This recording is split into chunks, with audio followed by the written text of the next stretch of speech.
yi nag di leen wéy di ñaan ngeen di abonné ci suñu site bi di senevision.com te bu leen fàttee di bës cloche bi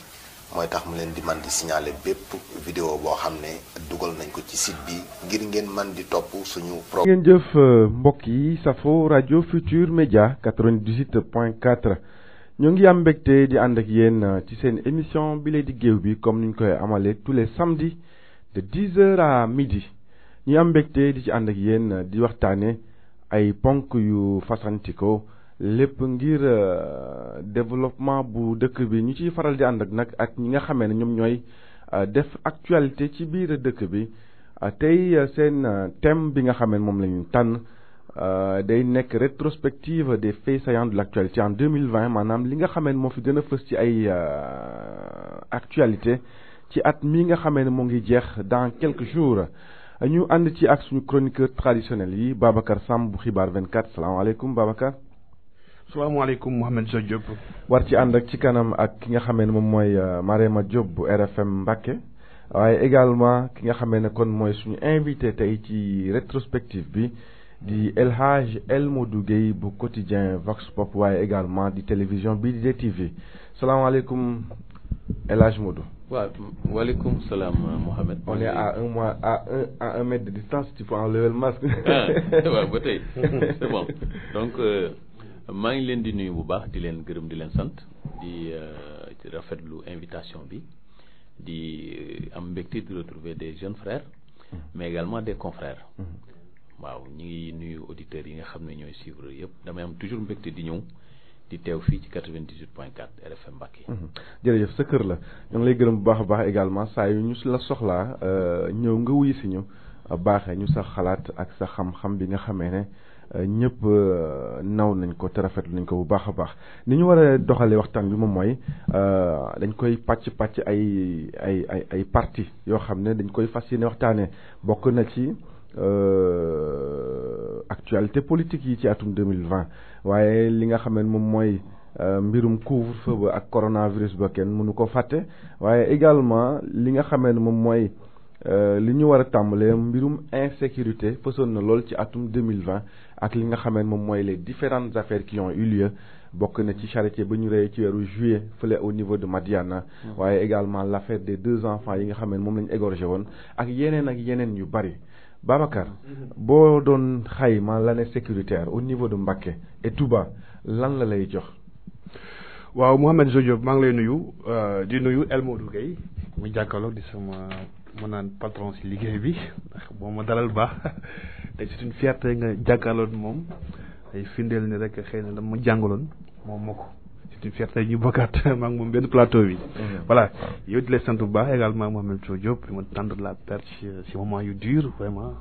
ma dellu si waat commencé mën a wax ak ñëpp.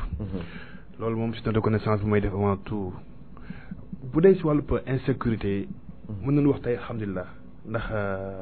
xëy na phénomène la woon te dëkk li muy màgg da ngay jàpp ni xëy na insécurité mënu fa ñàkk amul benn dëkk boo xamante ni matal nga wàllu sécurité si àdduna bi. muy États-Unis muy Chine bi nga xamante ni sax xëy na ñoom ñoo gën a màgg si wàllu démographie. voilà amul benn dëkk bu jàppee loolu mais dafa am ay forme xëy na ak ni muy ñëwee dëgg la 2020 bi biir Touba nemmeeku nañ fi wàllu insécurité si façon yu wuute nag mais dañuy wax ne dafay doon ay phénomènes yoo xam ne day jaar comme benn éclair bu dem rek li koy waral mooy daf fi saxul te dañ koo xamul li koy waral mooy xëy na conséquences yi koy fi indi nekk ñu dëkk bi la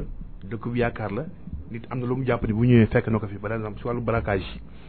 dina ko fi fekk dina yomb jàpp nañu ni xëy na population bi mature ñu pour mën a jël seen wàllu sécurité jàpp nañu ni également xëy na barewul ay barab yoo xamante ni mën naa saytu wàllu sécurité. kon bu dee wàllu braquage yi dañuy jàpp ni war naa mën a nekk waaye est-ce que nekk na comme insécurité bi nga xamante ni mooy am si yeneen dëkk yi. par exemple Dakar da ngay gis benn gang bu armé bala muy jóge fenn foog mu faat bakkan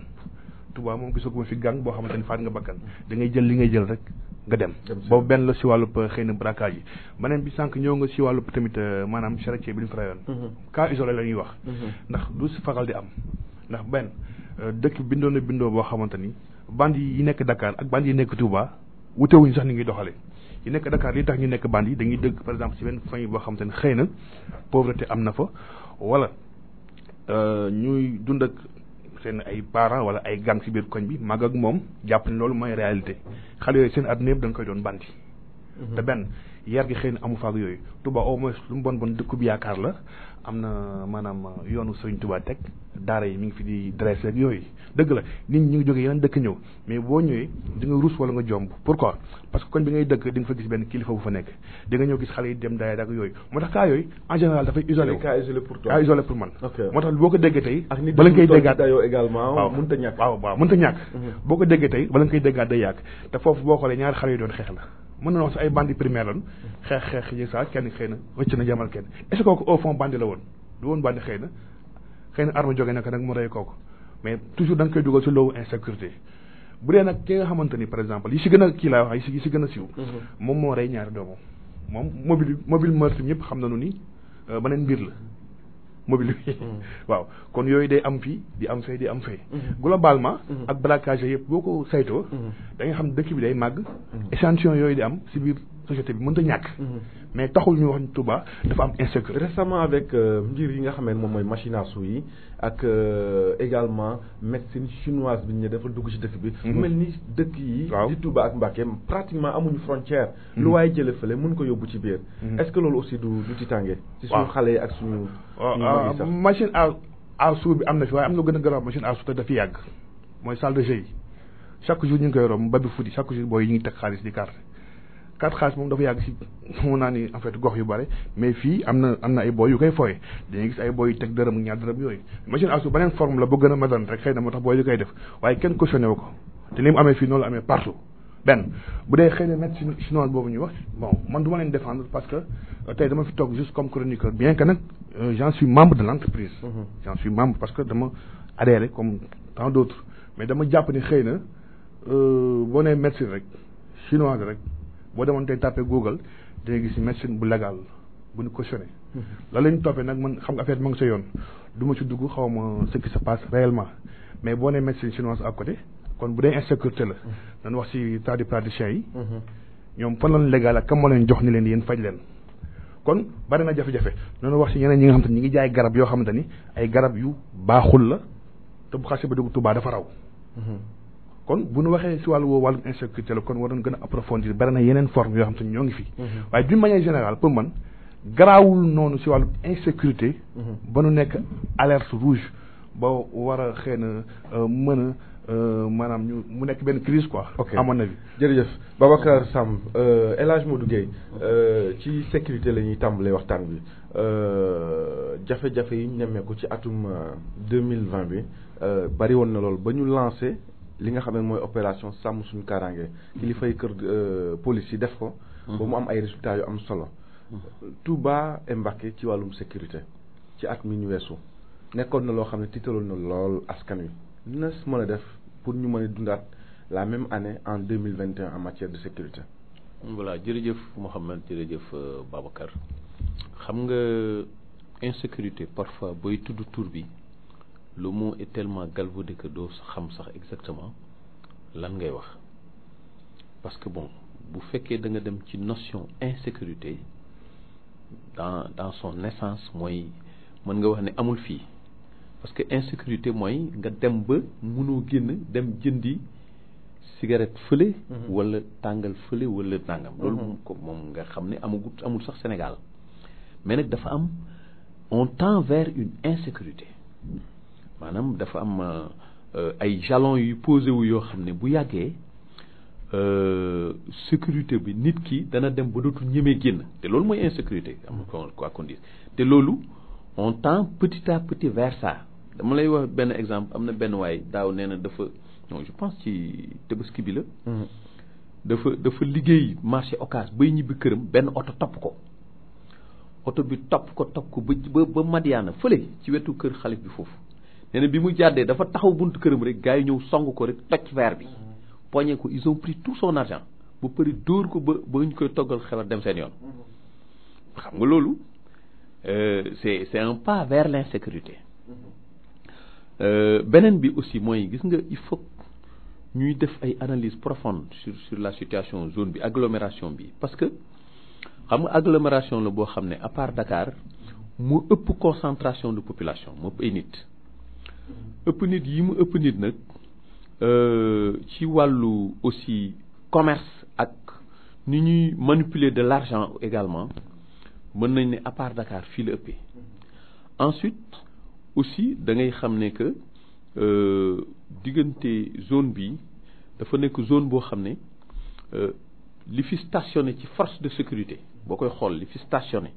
maanaam ñi fa andi ci force de sécurité loolu moo lay won ne gars yi bàyyi nañ xel ci ne fii bu ñu ko teelu la jóg jëlee devant fa mu jëm du baax. bon waaw bu ñuy wax une ville comme Touba. am un seul commissariat de police muy Janatu ak peut-être des postes xëy na peut-être des na am une brigade de gendarmerie te waroon am ay. non mais en fait. boo xoolee xam nga tey jii boo xoolee y a au moins 500 forces de sécurité yu positionné wu fii avec leur matériel. police et gendarmerie confondu mën na ko sax ëpp parce que déjà l'escadron là ici bi am na au minimum 150 éléments. ak seen matériel. nga xool police bi am na au moins une centaine d'éléments plus mini cantonnement GMI bi nga xam ne dañ leen fi positionné pour ñuy ñëw en cas de. waaw bëgguñ di lim mais nit ñi boo xoolee di nga xam à peu près ils ont des véhicules ils ont des kii donc kon mais en réalité qu'est-ce qui se passe mooy zone bi moo neexul assurer sécurité parce que même boo ñëwee pour def man maa ngi fàttaliku escadron bi muy soog a ñëw dañu doon def ay maanaam lu ñuy wax contrôle de routine très serré ci buntu Touba ak l'ensemble des entrées mais les gens ont demandé d'alléger c'est que loolu ñun xam nañ ko ñëpp xam nañ ko donc su corsé rek ay kilifa ñaan pour ñu décorser maanaam ñu wàññi xam nga loolu également ça ne va pas avec la sécurité ça force de l'ordre yi aussi parfois ils ont les mains liées il faut ñuy wax aussi la réalité ils ont les mains liées sur certaines choses waaw mënuñ def lépp c'est-à-dire que aussi parfois aussi dañ leen di tënk dinañ bëgg a def mais dañ leen di tënk non bàyyil mu sedd non bàyyil nangam non c'est un peu sensible déjà yooyu mooy tax insécurité du mën a nekk te aussi gis nga insécurité aussi gis nga damay wax que ne il sera extrêmement difficile d'assurer une sécurité parfaite dans une agglomération comme Touba tant que parce que gis nga insécurité du kese rek alalu nit ñi nga di ko saytu maanaam alalu nit ñi ak seeni kër ak seeni gis nga l'insécurité c'est un tout c'est un global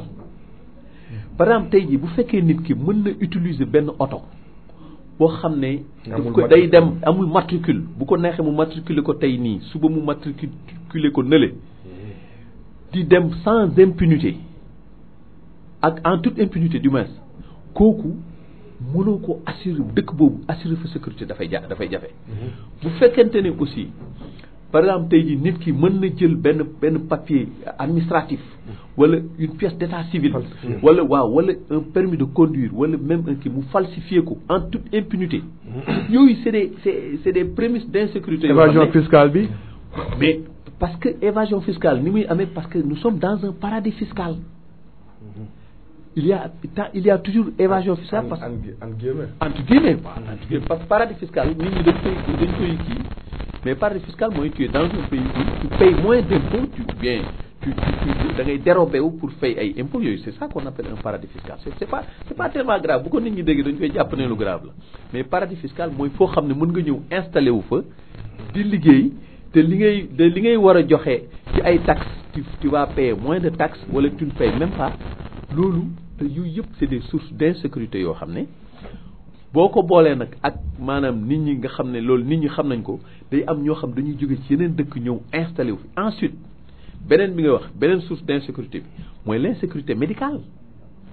il y a des gens qui s'installent. moom laa lay expliquer sànq. justement moom ngay expliquer. lan moo tax Touba ak Mbacké fu waay jógee ak loo produit boo mën a yor mais il y a l'opportunité de t'installer loolu moom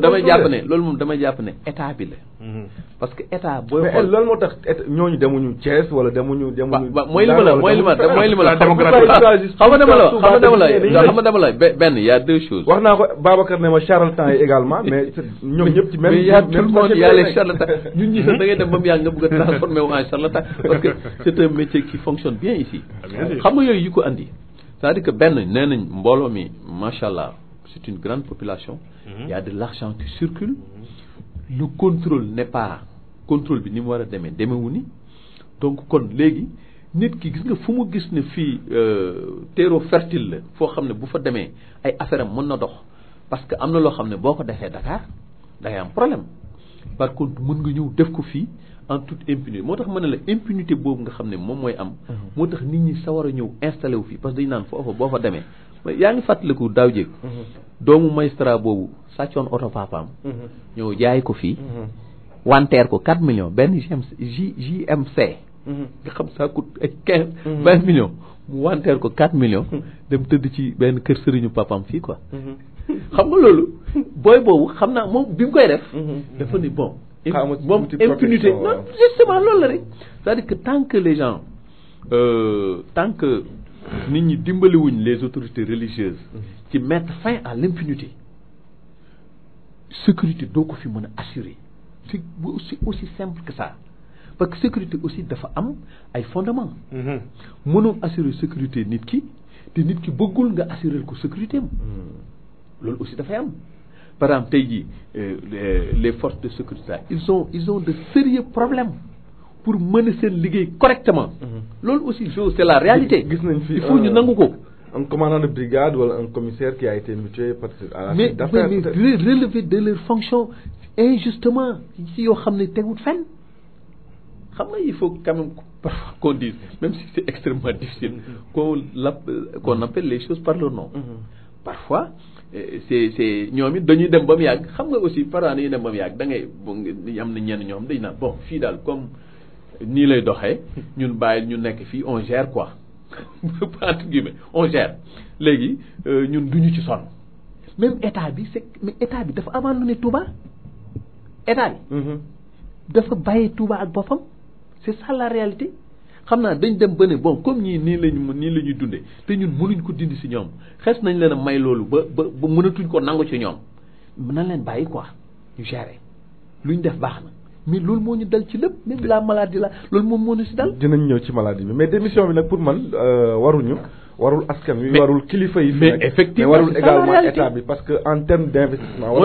tax ma ne état bi est entièrement responsable de la situation qui existe. war nañu xam ne également. mais l'État aussi gère consciemment la chose parce que du utiliser force aussi tamit pour faire frustrer sa population tamit parce que dëkk bu nekk ak na nga fay doxee loolu bokk na ñoom si li ñuy jàng bu nekkee anam du leen formé. dëkk bu demee nii. li nga fay doxee réalité bi voilà quoi à mon avis tamit li muy doxalee tamit dawal pédale douce. jàppoon ni mais justement mais aujourd'hui tey jii nii. boo nekkee si dëkk boo xam ne xam nga ne yow amoo fa autorité c'est l'autorité religieuse moom mooy gérer d'une manière générale mooy gérer donc les grandes questions am na lu ñuy wax une communication à 2 étages c'est-à-dire à chaque fois nga bëgg a jël benn décision tu vas vers l'autorité religieuse en charge de la ville nga waxtaan ak moom xamal ko conscientiser ko ci danger bi am ak lii parce que ñoom aussi xam nañ boo leen waxee ne lii ak lii la ñu bëgg a def parce que pour régler tel problème danañu ci ànd ak yow parce que ñoom aussi njëriñu population bi ñi fi nekk seen i taalibe lañ seen njaboot lañ ñoom ñoo leen njabootee suñu gisee ne que am nañ jafe-jafe ci wàllu sécurité am nañ jafe-jafe ay nit ñi ngi fi ñëw di installé wu di fi def ay kii di jaay ay garab ay nit di si dee parfois wala ñu di si loru wala ñuy nga xam ne léegi yow da ngay ñëw nga braqué nga dem en toute impunité ñuy rey ay nit ay affaire fétiche ak yooyu bu ñu ko xamee boo leen ko waxee conscientiser leen ci danañ leen defal sa liggéey je pense que cas yooyu yi fi am yëpp c'est des cas qui ont été élucidés. mais est-ce que la situation est tellement critique ba tax ñi amati xëy na yooyu parce que boo xoolee Babacar li tax quand même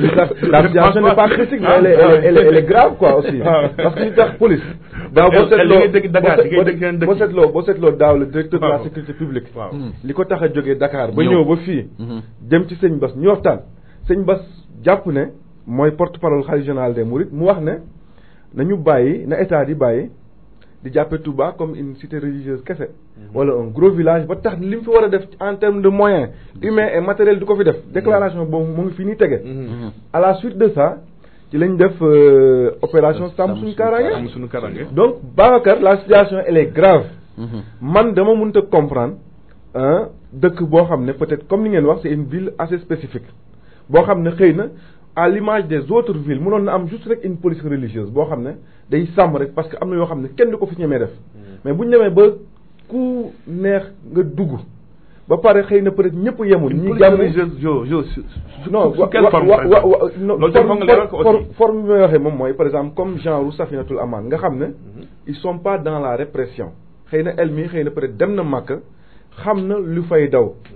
loo xam ne xëy na peut-être c'est pas une police classique boo xam ne comme li am Ndakaaru li am feneen mënoon nañ dem ba Touba tey nit ñi yàllal seen bopp yar boo xam ne xëy na du aju police sax di fi nekk wala gendarmerie parce que dañuy jàpp ne xëy na dëkk la boo xam ne nit du fi jël alalu jàmbur nit du fi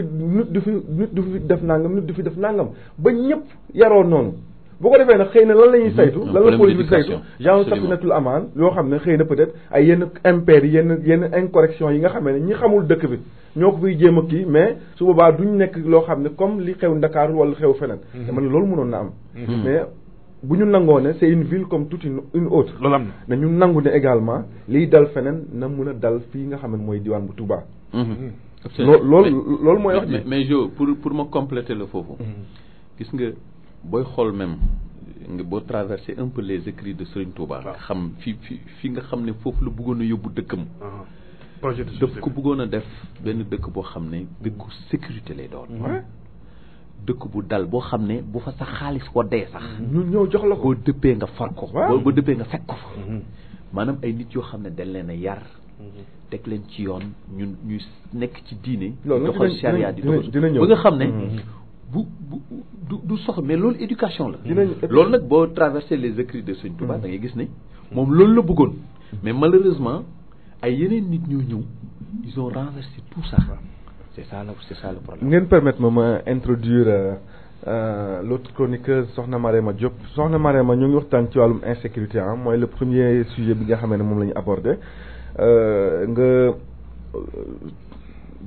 couvrir daaw ay activités yu bari yoo xam ne c'est lié à ça bokk na ci charretier bi ma doon wax au niveau de Madiana ñaari xale yi ñu faatoon au niveau de route de fële encore Darou Rahman ak yeneen est-ce que am nga impression que ne Touba bi ñu jógee ci atum 2020 bi dëkk bu amoon sécurité la wala tu as comme l'impression que ne xëy na peut-être ñàkkoon na tuuti kaaraange ban xalaat nga ci am ci li nga dégg ñu jot a wax boobu ak léegi. jërëjëf Jo maa ngi lay nuyu di nuyu suñu chroniqueur habituel bi muy Babacar Samb waaye tam suñu confrère di suñu grand di suñu lépp muy El Modou Gueye di ko dalal ak jàmm je pense que duma delluwaat ginnaaw carrément parce que comme fekk naa leen ngeen avancé ci lu bëri mais ku mën a xool 2019 fii à Touba parce que dëkk bu ñu wax dafa ay opération sàmm suñu kaaraange dëkk bu ñu égorger ñaari xale dëkk bu am ay cambriolage dëkk bu ñuy toog di gis nit yi di agresser nit yi ba ay jàmpaaka di ci am ba ay nit di ci faat kanam donc dëkk boobu mën a wax ni am na sécurité 100% donc li ñu mën a wax rek mooy que ni ñàkk kaaraange amoon na fi mais heureusement pour la population que ni jël nañ les devants grâce ak sortie ki nga xam ne mooy sëñ Bass Abdou Khadre bi interpellé état du Sénégal ñu defi opération sàmm suñu kaaraange grâce à la police yi nga xamante ni jël nañ def seen ay maillot seen ay force muy police yëpp amaat renfort depuis Dakar jël gendarmerie boole leen ci xeex bi ñu boole loolu noonu yëpp ngir freiner li nga xam ne moom mooy insécurité parce que après gis nañ ay résultats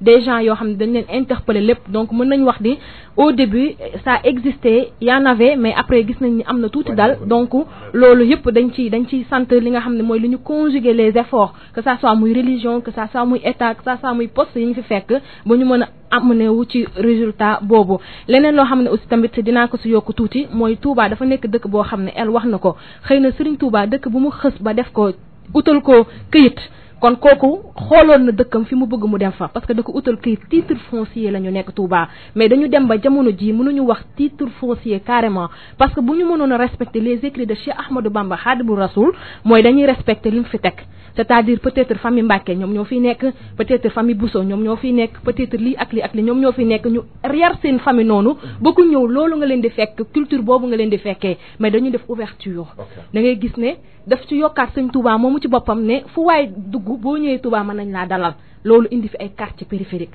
ku nekk yaroo fu nekk ñëw dëkk fi am sa éducation de base bopp nga gis koo xamante ni mën nañ ko dàqee ci benn dëkk mu ñëw bokk donc loolu lépp day jouer ci li nga xam ne moo indi insécurité bi fii ci dëkk bi donc li ñu leen di mën a wax rek mooy ñu yokk seen seen doole ci quartier périphérique yi bañ a centré wu ci Touba commune jéem a élargir lépp moo xam muy kilifa yeeg ñëpp yokk commissariat yi surtout commissariat yi parce que bu ñu waxee fii benn 2 à 3 commissariat ñoo fi nekk Guy Mbind bu Touba bu Ndaamaat donc war nañ mën a yokk commissariat yi nga xam ne intervention bu amee ci quartier périphérique yi au lieu ñoom ñuy ñëw fekk am na ñu jëlee devant d'abord ñi nekk ci quartier périphérique yi donc pour dëggal li ngeen wax dëgg yàlla insécurité amoon na fii à Touba xel yu bëri tooyoon na nit yi doon nañ génn di tiit ndax cambriolage yi nit ñi dañu doon fekk ba sa biir kër di leen sàcc fii à Mbacké ay xar lu ne lañ doon jël mais heureusement pour ñun que ni instant bi ni ñu ngi wax suñu soxla ñu ngi vaquer à nos occupations sans problème donc xaw nañu rattrapé wu tuuti ci année 2020 bi Mouhamed Jo Diop. waaw jërëjëf soxna Marema Babacar dafa am loo ci yokk. wax naa si cadre boobu rek di leeral ni bu Mbacké amul woon. dina gën a doy waar Touba. parce que boo xoolee Elmo dina mu bàyyi ma fenn. fi mu nekkee Walfadjri daaw woon toog une semaine du couvrir meurtre wala agression bu garaaw. tout à fait ndax li muy jomb def Touba Mbacké la ko doon def waaye léegi nag dañ toll ci moment boo xamante ni nit ñi dañ ñeme dëkk bi. dañ ñeme Touba. te Touba li Mariam wax rek maanaam force de l'ordre dañu mënul contrôler fépp. dafa bari dafa commencé di yokk. dafa yaatu périphérie yi dafa doon ay niche. dafa yaatu niche garaaw su banditisme ak yenn suñu may bañ a tudd yoo xamante ni xëy na trafic information bi àggu fa. waaye nit ñi ñu ngi ko fay dund. léegi nag lii mën a am mooy El Modou wax nag les écrits de Serigne Touba Cheikh Ahmadou Bamba buñ si jaaree yokkaat daayira yi sëriñ ñi gën a sensibiliser. Safinatoul Amaan aussi am rôle tamit sensibiliser au lieu muy réprimer taxawaayam baax na fi. surtout mais nañ sensibiliser. surtout et d'ailleurs moo boobu noonu maa ngi fàttaliku moom la leen Cheikh ba soxoon. sensibilisation day leen sensibiliser. bàyyi répression bi. répression bi nga ko bàyyee rek amuñu jàmm nit kenn ko toroxal. tout à fait mënul sol yére bu bon nga jël ko simmi ko wala nga jël ko jàpp ko. civil waru yar ko waroon civil ba ñu waxtaan wax dëgg ca la. li ñuy def baax na loolu waaye nag nañ xam ne ñoom seen tool mooy cër nañ ko jox nit ñi teg leen ci yoon. benn wax sànq police moom. dama leen wax jaaraama parce que gis naa ni commissaires yi yëpp ay jeunes lañu. escadron bi également. bala nga xam ne ay jàmbaar lañu ngay tukki dem Dakar. ngay yéeg fi nga xamante ni moom mooy Ila Touba wala ngay jaar voie nationale. tout à fait ñu ngi si point yëpp. ak guddi gi police yi nelawuñu de. muy Guy Mbind le commissaire là le jeune commissaire. ba si Ndaamaat bi mu Guy Mbind ba si janatu bii chaque fois ñu ngi si patrouille yi. kilifa yi tamit ñoom moom dëkk bi seen titre foncier la waaye nañ koy yombalal policiers yi. ñoom bu leen bàyyee ñu liggéey rek dinañ am résultat. intervention man loolu daal bu ñu ko defee dinañ am li ñu bëgg. mais li may wax laa waxaat situation moom El Modou xombagul quoi nekkaguñ ci alerte ah. waaye ñoo ngi tendre vers l'insécurité. waaw. luñ ci dolli daal xam naa ne dina doy waar. lambay ñaaw comme ni ñuy wax. nañ fexe rek mu nekk action combinée boo xam ne comme ni ko Marème waxee kilifa diine yi Babacar waxee ko noonu kilifa aada yi. ñëpp jàpp ci askan wi ci goxam également ngir ñu bañ a nemmeeku yenn mbir parce que bu ñuy dégg yenn affaires yi à Touba du neex kenn te ñi nga xam ne ñoom ñoo dëkk Touba wala ñu yaakaar Touba toll yenn réew yi bu ñu koy dégg du leen neex ñun ñi koy liggéey sax ñun duñu neex parce que c'est pas évident nga gëm benn mbir yaakaar ko war cee liggéeyaat encore en retour di ci waxaat leen loo xam ne xëy na day mel ni yow la ngay gàttal wala la ngay yàq mais ñëpp ci war a jàpp il faudra aussi peut-être avant de une dernière intervention ñu jàll ci leneen avant de terminer sur ce sujet rafetlu ni nga xam ne noonu la police ak gendarmerie cerné dëkk bi parce que gars yi parfois dañuy wax ay 3 commissariats mais il y a beaucoup de brigades de gendarmerie ak ay postes yoo xam ne dañoo wër dëkk bi tey boo xoolee ay Belel ay waaw ak ba ci Mbacké fii Kayal et un peu partout xam nga yooyu aussi ba ci autoroute dañuy fàtte ne autoroute à péage bi am na brigade de peloton routier boo xam ne ñi ngi def un travail extraordinaire pour ñi nga xam ne ñooy dugg mënoo fa jaar guddi te contrôlé wuñ la donc loolu également baax na nit ñi di leen sant waaw di remercier à leur tête vraiment le commissaire central Bassirou Sarr jërëjëf loolu nekkoon premier sujet bi ñu doon aborder ci rétrospective 2020 di aborder notre deuxième volet bokk na ci li gën a fës ci at mi Covid 19 bi ñëw ci weeru mars atum 2020 avec le premier cas nga xam ne Serigne Touba Mar di suñu xarit ngeen dégg wax yu am solo yu mu wax ci interview exclusive bi nga xam ne waa RFM amoon nañ kook moom waaye également damay wax Covid et ses corollaires rawatina couvre-feu beeg yooyu année bi Babacar c'est l'année Covid. waaw c'est l'année Covid mais ba li ma si jaaxal ba fi ñu toll nii am na ñoo xam te ni ñu ngi xili xal la gëmuñu Covid am. waaw mais Babacar foofu moom wees nañ ko moom waaye nañu jàpp ni Covid bi ni mu amee Touba ni mu amee Dakar amee Italie noonu la amee fii si dëkk bi et d'ailleurs bu ñu defoon test yi normalement nombre de cas yi ñuy génne fii dina ko ëpp. mais peut-être que xëy na ñu duñ seet seen bopp xëy na yàlla mi ngi def tamit sutura ba nga xamante ni dina dal nga nekk asymptomatique xëy mujj gi nga tane te doo ko yëg loolu yëpp sutura la rek xam nga parce que lu ni fàng day fees léegi nag li ma mën a wax mooy année bi Covid ñu ko dund Touba metti woon na loolu. comment ça a été géré yow tamit. non li tax mu metti mooy doon ngàbboon Touba ñu baal ma si wax ji au commencement Sénégal yëpp Touba lañ doon bàyyi xel te loolu du waa presse Touba de ndax presse Touba ñi ngi xool li nga xamante ni moom lan leen jox ñu koy génne di koy teg mooy presse bi kii fii waaye dafa mel ne amoon tamit bu ngeen ma bàyyiwul tamit yéen a ngi seetlu une partie de la presse bu doon saboté nationale diaboliser de la presse nationale. waaw sax fii la presse locale a été très responsable à vrai dire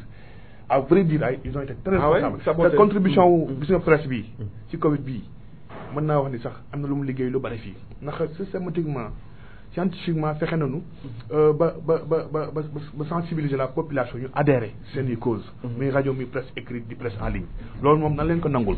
bu dee am na quelques poches nag si presse en ligne bi xëy na au niveau local yoo xam te ne xëy na dañ toppoon Mumbai bi rek yooyu noonu di saboté xëy na mais li nga mën a wax ci Covid bi mooy en dehors côté communication bi taxawaayu politiciens yi da nga koy rafetlu parce que foofu wane noonu benn engagement benn patriotisme bu doy waar surtout ñi nga xamante ni ñoom ñoo nekk parti au pouvoir donte sax xëy na dañ si wut benn gain politique mais gis nañu jóge woon nañu lool population bi benn ñaar aussi mooy fermeté autorité bi ndax daan nañu gis parfois ñuy tëj marché yi mu neex leen mu naqar leen koy tëj dem waxtaan ak kilifa yi ba kilifa yi tamit fekk leen si loolu ñetteel bi nag mooy couvre-feu bi moom foofu la problème bi nekkoon couvre-feu bi lu tax ma ni fa la problème bi nekkoon mooy li ñu nangul Sénégal yëpp dëgg la nangul nañ ko dëkk bu sell bi di Touba kilifa yi dañ toppoon maanaam li nga xamante ni moom mooy dogal yi du ñu génn waaye culture couvre-feu la lenn si dëkk bi amul woon ndax xëy na bi mu joon am suma juumul si mais moment sama bon wala boobu gone laa 89 sama juumul 89 ou 93 dernier couvre-feu def naa 93 couvre-feu bu mujj. waaw 93 te boo xoolee génération bi nga xamante ni toujours ñoo di indi jafe-jafe yi ñu ngi judd vers fin 90 wala 2000 et d'ailleurs remou fi gënoon am sax boo xoolee xale yooyu la xamuñ loolu parce que da nga doon dégg seen i wax seen i jargon naan dañuy tëj du nam kun tëj alors que couvre-feu dafa une réalité constitution bi da ko institué dafa nekk wax war naa mën a nekk loolu ma doon c'est pas un vrai couvre-feu parce que couvre-feu sanitaire la voilà loolu ma doon le seul quoi politique waaw et sécuritaire moom kooku beneen affaire la loolu ma doon le seul quoi mais mësuma gis benn chef religieux xëy na bañ na couvre-feu bi déedéet am na nag quelques poches foo dem moom dina am ay quelques mbir yoo xam te ne dina am benn policiers yi tamit sant bi leen di sant ñoom it dañu santaat la presse parce que policiers yi ba nañ ak force de l'ordre yi ba nañ gën a mën a liggéey presse topp leen tiim leen caméra dañuy gis sax ñoo xam dañ lay woo ne la kaay ñu dem ndax foofu dañuy wane seen bravo on a benn instant j'ai pas aimé ça gis nga waaw dëgg la combinaison boobu amoon ak complémentarité boobu c'est trop benn instant indi woon na benn résultat mën naa comprendre à la au départ continué ba pare indi woon na benn résultat commencé woon bëri folklore quoi ndax ñu bëri léegi duñu bëgg di génnati duñu bëgg génnati ñu leen di filmer te policier bi tamit moom dina wane ni man maa ngi liggéey parce que élément boobu ëllëg ay kiiwam supérieur na mën na ko gis ba xam ne kii kat jàmbaar la xëy na mën na si am yeneen gain en tout booy wax Touba lépp bu amee nag nañ ko sant autorité bi muy le gouverneur le préfet wàcc ba suuf surtout préfet bi fi jógee Diallo kooku ku di sant la Mansour waaw ku di sant la ndax demoon na bu mujj gi sax ñu commencé woon ko sa fantal jigéen ñàkk fay waxam dafa bëri mais da doon sensibiliser da nga xam ne kii lii da koy dund fu mu toog li mu sentir lay wax da ngay xam nga man nag gisaguma préfet bi maar mu am taxawaay boobu juddoo ci dëkk bee ko gën waaw gis nga moo tax maar le préfet bi Babacar maar bi fa mu topp ko parce que préfet dafa am rôle bu baax bu mu doon joué boo ko indilee dara sax dina profité wax soxlaam chaque fois presque ku ko mënta jox micro dina wax dina tas gars yi di kii te loolu dafa amoon ay maanaam jeexintal si taxawaay bi léegi nag deuxième vague bi nee nañ ñëwaat na wala àgguñ si deuxième vague bi. non pas encore. kon maa ngi jégalu on craint cela. léegi ba tey mën nañu on n'est pas en deuxième vague quand même on craint. dañuy ragal deuxième vague. mais deuxième vague. loolu seddaay bi la rek. moi je conçois que nous sommes ci ab deuxième vague. parce que tey boo gisee chiffres yi. xam nga boo jeter un coup d'œil ci chiffres yi nga xam ne maa ngi profité sax di rafetlu ni médecin chef bi dëppee. di joxe information yi. parce que man damay ñaawul woon un peu son attitude. Elle avait fait une rétention d'information extraordinaire. Si tu l'appelles elle ne prend pas boo ko lancé message de. mais ba léegi elle. waaw mais d'accord mais au moins am na ay journalistes yu muy jox. waaw ay information ñu koy dugal dans les plateformes. c'est vrai que kenn mënu ko jot. te dañ ko koy wax fii mu dégg ko. loolu moom dama ko woo 23h. bi affaire bi takkarnaase mu ne ma après heure nga may woo. El Modou loolu moom il faut que ñu wax aussi. d'accord foog ñu waaw faaw ñu wax ci man du ma def son procès. waaw mais quand même Ndeye Maguette fii la dëkk. foog mu collaborer. il fait partie fii la am famille. ensuite ni mu déparé woon début bi dafa war a continuer noonu les gens sont là pour l'aider. dafa war di joxe information yi su fekkee mi ngi ñuy dégg. peut-être mi ngi génne ay kii léegi parce que c'est quand même l'autorité administrative qui l'a obligé de le faire. ça aussi il faut qu'on le dise parce que ñoom ñoo dem def foofu benn réunion. à partir de boobu ba léegi chaque jour dinañ am benn point boo xam ne mi ngi koy jox ci benn plateforme ñu di ko dugal nit ñi di am information yi mais en tout état de cause xoolal Marème. xoolal chiffres yi. tey jii nii. boo xoolee ñi ngi am 26 cas graves lañ amoon démb xam nga 28. mais 28 cas graves yooyu 10 cas graves yëpp ci Touba la xam nga loolu am na ñu bëri ñoo xamuñ ko. kon presque moitié wu xaaju daanaka cas graves yëpp ñu ngi fii nga xool ci 5 décès yi amoon ñaar yi fii la te presque semaine bëpp noonu la demee. mais est-ce que yow mës ngaa dégg 10 cas graves à Touba ba feebar bi commencé ba léegi. non musul am xam nga. est-ce que mës nga fi dégg d'un seul coup. décès yu toll nii 5 décès yu fi amandoo xam nga loolu mosoo ko dégg kon ça veut dire que on est bu ñu nekkul ci deuxième vague man xaw ma ci lañ nekk. mais je me demande parce que nombre bi am nii. boo ko xoolee ca début ba affaire faible di commencer ak maar boobu. mais amuñu woon cas yu toll nii en moins d'une dizaine d'une quinzaine de jours. loolu nag lan moo ko andi mooy y a un relâchement total. de la part de tout le monde. de la part de tout le monde. ñun ñëpp dañoo relâché wu. kenn koo gis bon ñii takkatuñ masque ñii te aussi ki nga xam ne aussi c'est que y a beaucoup de choses qui se sont déroulées. des événements successifs. te nit ñi duñu comprendre temps yi dañu nekk ci période sedd te sedd virus bi dafay nekk encore day gën a développé wu. France d'ailleurs loolu moo leen dal ñun ñi aussi loolu moo ñu dal parce que. xam nga nit ñi dañuy analyser parfois que ne mais màggal bi c'était un grand rassemblement affaire bi jaar na fi dara amul. kon bon voilà gars yi dañuy wax rek loolu la ñuy wax mais boo xoolee période boobu ak période bi bokkul. d'abord boobu période tàngoor la woon. ensuite màggal les gens se sont largement mobilisés pour jàkkaarloo ak feebar parce que il fallait que ñu tenir màggal nee nañ màggal bu mënul woon ñàkk am. il fallait que les gens se mobilisent tout le monde s'est mobilisé pour que feebar bi du law. léegi nag bi loolu amee ñu dox tuuti lii ñëw ne ko nit ñi dañuy am tendance ne mais comme fële moo ëppoon mbooloo te tey jii kii kon gars yi dañuy wax rek ñoom ñooy créer chiffres yi alors que loolu mooy danger bi c'est ça le danger présentement nii tey jii nii Babacar il faut que les gens fassent très attention. tey communication bi nga xam ne moom la ñu war a def ça doit surtout ñu réorienter ko vers les personnes vulnérables mooy mag ñi nga xam ne dañu am ay comorbidité ay feebar yoo xam ne mënul ànd parce que Covid dafa fiir tension ci la gën a bon chronique yi dafa bon ci temps même diabète sax parfois mën nga ko am kii mais tension xam nga fii ñëpp presque dañu amee ay hypertension bu élevé boo ko amee feebar bi ñëw fekk ko fa daf lay rey ak yeneen feebar yoo xam ne ay pneumonie feebar respiration yooyu daf fi bëri donc il faut que ñu delluwaat tirer ay leçons gis nga bi màggal bi jàllee bi ñuy tirer ay conclusions xam nga boo defee événement bu mag ba pare booy tirer conclusion bul ko tirer rek dans un sens métaphysique donc boo ko tiré dans un sens métaphysique aussi da nga koy tiré dans un sens objectif et sanitaire sens métaphysique bi kooku autre chose scientifiquement parlant. waaw mais scientifiquement parlant dans le comité l'a fait boo xoolee comité bi c'est à travers kii bi ñu tegoon noonu mooy organe bi chef ak comité. waaw mais ñoom Comité de même ñoom gestion. comité boobu presque ay waxu métaphysique lañ doon wax ñoom boo xoolee en réalité waxu métaphysique lañ doon wax des chiffres waaw waaw ils ont donné c'est-à-dire boo déggee mën la métaphysique mooy li nga xam ne dafa jéggi ñun suñu xel ci suñu xalaat ñun ñun loolu gëm-gëm la gëm-gëm lay waaw mais ñun waruñu dem ci côté boobu ñun parce que loolu du suñu domaine ñun on doit tirer des conclusions sanitaires dem nañ xeex nañoo feebar bi amuñu benn cas maintenant qu'est-ce qu'il faudra faire pour maintenir le cap et respecter les mesures. et respecter les mesures parce que lii lan moo ñu may lii sur le plan sanitaire li ñu amoon lan moo ñu ko may sur le plan sanitaire mooy lancé na woon nañ ay mobilisation pour port de masque ak bañ a nuyoo bi mais nuyoo bi léegi dañ la koy imposer pratiquement da ngay gis ku ñëw jox la loxoom nii ne la da nga may nuyu par force te nuyoo bi moo gën a xam man maa lay wax benn jour man bu ma nuyoo nit sama loxo day raf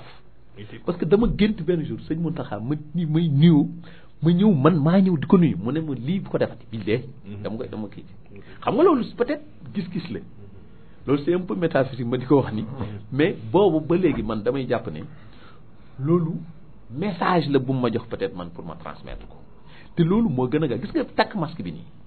c'est vrai que lu baax la masque nga jël takk mais masque bi boo ko takkee aussi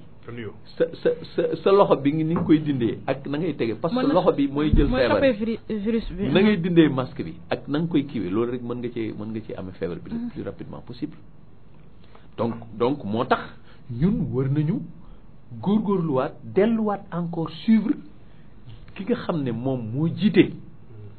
te nga xam ne moom malgré âge bi mu am depuis presque léegi mu def 9 mois mi ngi takk masque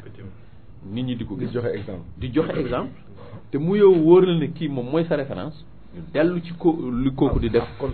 ak contribution bu am solo voilà ak mais kooku sax 200 millions de francs 200 wax waa Touba ca kanam ñu jël ñi nga xam ne ñoom ñooy famille yi amoon jafe-jafe ngir ñu jël leen en charge surtout ca début ba nga xam ne ils ont dépensé beaucoup d'argent sur ça mais loolu déjà ça doit être mais Marème balaa may ñëw ci yow même xëy na état bi ni muy gérer maladie bi aussi moom mën na tax askan wi aussi seen gëm-gëm dina ci def absolument parce que tamit dernièrement génne nañ communiqué du moins arrêté ministère de l'intérieur ngir tere rassemblement yi ñu bari dañ lay naan sawaay gannaaw événement yu mag yi fi jaar fan ya ñu weesu wala weer ya ñu weesu ce n'est plus normal que ñu toog fi naan nañ tere rassemblement nañ nangam et puis interdiction pour interdiction boo tere rassemblement sur les terrains de sport xam naa sax bopp la ñuy naan man laa yàqal mais également yow da ngay dem ci marché yi nga tas leen tu ne peux pas demander à ce que l'école reprenne ba pare nga xam ne foofu xale yi dañ fay dajaloo te peut-être toutes les conditions ne sont pas réunies nga ne léegi terrain de sport yi nañu arrêté amalgame bi nag mi ngi jóge ci président moom mi wax apprenons à vivre waaw non d'accord non loolu dafa vague quoi président sax li mu wax xëy na peut-être slogan la mais loolu Babacar buñ apprendre à vivre avec fan yooyu noonu tout en se protégeant c'est que message boo gis ak contexte am fan yooyu noonu loolu la président mu doon waxee on sortait d'un couvre-feu violent boo xam ne manifestation ñoo ko dakkal par exemple pratiquement donc président pour pratiquement jox responsabilité askan wi bañ a delluwaat peut-être ci couvre-feu moo tax peut-être mu waxee noonu le contexte il faut ngeen xam ko bu baax a baax léegi vous avez demandé à ce qu'on vous sorte du couvre-feu maintenant apprenez à vivre avec le virus mais bu ñu ko deful économie bi day na sax bu ñu apprendre à vivre avec le virus xool bi ñu tëjee marché yi tëj dëkk bi kenn demul kenn dikkul comme bëgg a mel ni tubaab yi réew mi sa waaye dafa kenn da ngay dem ay quartier ñu am problème mu lekk nga dem ay famille ñu am problème mu naan donc il faut qu'on apprenne à vivre avec le virus moom mooy peut-être def masque yi jéem a wàññi jéem di liggéey yow man bëggoon naa si yokk jéem di liggéey allez-y non vas-y ci deuxième interdiction yi nga xam ne ministre bi génne na ko man je pense que état bi dafa daanu tellement que parce que pour man mënuñu tëj nit ci ba tijjiwaat leen ba ñu nekk ci moment boo xamante ne nii peut-être ñu ngi wax risque de rebond deuxième vague ak li ñu dund première vague bi yëpp ñu waroon ci tirer ay leçons ñu ñëwaat di indi ay restrictions yoo xamante ne nii dañ ko segmenté c'est-à-dire que comme je wax na ko léegi marché yi ñu ngi nekk di jaay yenn terrain de sport yi ñu ngi tijji yenn salle de sport yi ñu ngi tijji ñu ne restrictions yi ñu ngi ko destiné dañuy tere rassemblement mais ñi nga xamante ni ñoom ñooy feetu nekk ci biir salle yi mën naa ci citer acteurs culturels yi te instant bii nii ñoom tere nañ leen ko boîte de nuit amul événement amul dara mais tey jii boo demee si suñu télé yi nga xamante ni ñun ñoo waroon a sensibiliser nit yi ci loolu ñun ñoo gën a favoriser rassemblement bi parce que boo xoolee télé moment de fête la ñu nekk déjà lii nekk ci benn télé rek mën de 300 personnes boo ci xoolee ñi nga xam ne ñoom ñooy réalisateurs ñi nga xam ne ñooy invité yi seen i accompagnant ñi di tëgg seen i comédiens yi di ñëw ñëpp ñu ngi ñëw te ñu ngi nekk ci benn endroit boo xam ne c'est un endroit fermé amul risque amul takk masque amul dara donc muy seetaan loolu ba pare di ko tere ñu koy def ci boîte de nuit yi c'est à peu près la même chose donc dañuy tere fii indi fële déjà bu beneen bu loolu noonu weesoo ñu newaat ay risque de rassemblement ci ay terrain barki démboo Ndiaye ñun Yoff ministre bi créé na fa rassemblement donc pour man deuxième vague bi bu ñu nee risque de rebond li ñu waroon a favoriser mooy sensibilisation y avait pas lieu de restriction mais ñun ñoo nekk état boo xam ne dañuy suivre yeneen dëkk yi te duñu bokk même culture risque de rebond am na nañu def sensibilisation point jël télé yi boole leen ci xeex bi jël askan bi boole leen ci xeex yi delluwaat ci marché yi jël président délégué marché yi boole leen ci xeex yi ñu indiwaat li nga xam ne mooy lave-mains yi indiwaat masque yi wàññi def campagne de sensibilisation man pour man bu ñu nee risque de rebond rek lenn rek la ñu waroon wax mooy campagne de sensibilisation surtout un pays comme le Sénégal ak respect strict port du masque mais tey jii fii à Touba amul respecté masque nañ ko waxte de boo ñëwee Mbàkke commissaire ba léegi bi may ñëw léegi mu jàpp ñu taxaw ci digg tali bi di tere yow ki nekk Touba takkul masque buy dugg Mbàkke nga bëgg koo jàpp mais quel amalgame suñu gestion moo doy waar Marème foofu jox nga ma fi occasion quand même vraiment ñu appelé waat parce que xam mi ngi may dégg le commissaire Bassirou Sarr mi nga xam moo le commissaire central il faut mu wax ak ñii ñu combiner même les deux ministères parce que tey le ministère de la santé et le ministère de l'intérieur presque ñoom ñoo yore affaire feebar bi ñoom ñoo ko yor parce que mënoo xëy chaque jour nga xëy